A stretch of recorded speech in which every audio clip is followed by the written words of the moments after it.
नमस्कार, आप देख रहे हैं एटीएन समाचार और मैं हूं आपके साथ मानवी ठाकुर।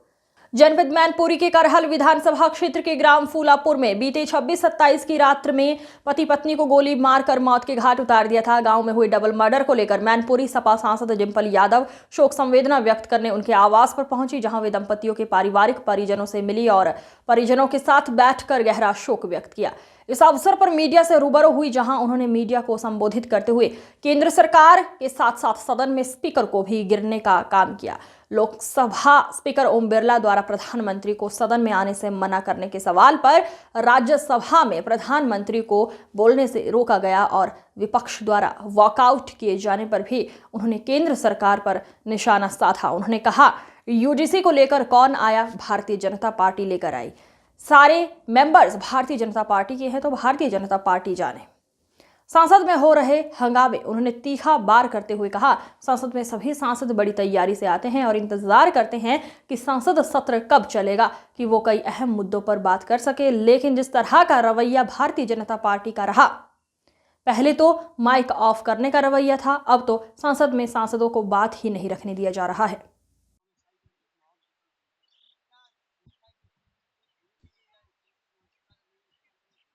कौन सी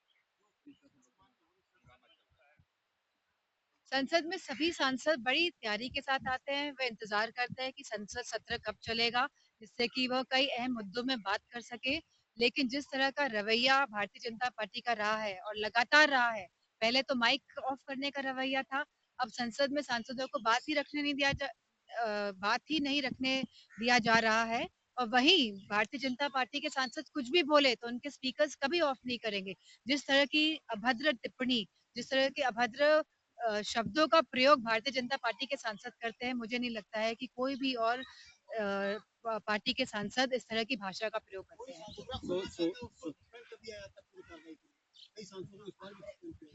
क्योंकि संसद में बात नहीं रखने दिया जा रहा था, तो इसीलिए थोड़े सांसद निराश थे और जिसकी वजह से वो वेल के अंदर गए, जिस वजह से उनको अ, कुछ टाइम के लिए सस्पेंड किया गया है।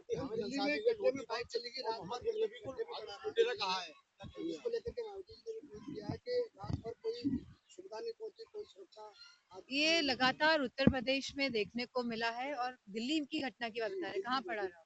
दिल्ली में एक सिविलाइजेशन के गड्ढे में, यहाँ जो मोटरसाइकिल से गिर गए थे, और जो तो बड़ी दुखद घटना है। और दिल्ली में क्योंकि भारतीय जनता पार्टी की सरकार है, उसी के साथ दिल्ली में एक जो नया मुद्दा सामने आ रहा है कि बहुत लोग और खास तौर से बच्चियां लापता हो रही हैं।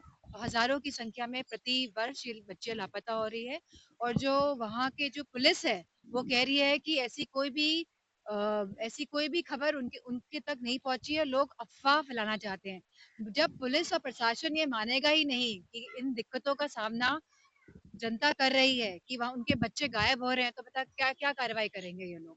तो भारतीय जनता पार्टी का हमेशा यही रवैया रहता है, इनके शासन का, इनके प्रशासन का, कि कुछ मानो ही नहीं कि गलती हुई है या कोई घटना घटी है। जब आप मानेंगे ही नहीं तो कार्रवाई क्या करेंगे, सुधार क्या करेंगे? मैडम, चीन ने अब भारत का काफी बड़ा हिस्सा अपने अधिकृत कर लिया है और ऐसे में नेशनल सिक्योरिटी में लोकसभा में बहस नहीं हो पा रही है।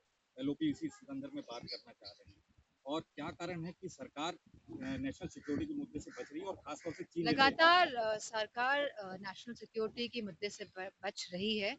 अब हम इसलिए कहते हैं क्योंकि पहलगाम जैसी घटना हो गई। किसकी सरकार थी? भारतीय जनता पार्टी की।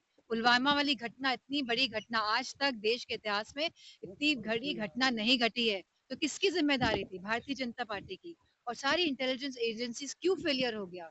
और क्या कार्रवाई करी है भारतीय जनता पार्टी ने? तो कोई भी जवाब अगर आप इन लोगों से पूछेंगे, भारतीय जनता पार्टी से पूछेंगे या सरकार से पूछेंगे, तो सरकार जवाबदेही है ही नहीं। सरकार कोई जिम्मेदारी लेने को तैयार ही नहीं है। एक आखिरी सवाल मैडम, सोनिया और राहुल परिवार को मोदी जी ने कटाक्ष किया है कि उनके सरनेम पे गांधी परिवार का जोड़ दिया, जबकि वो नेहरू खानदान से आते हैं। इस तरह की मैं नहीं समझती हूँ कि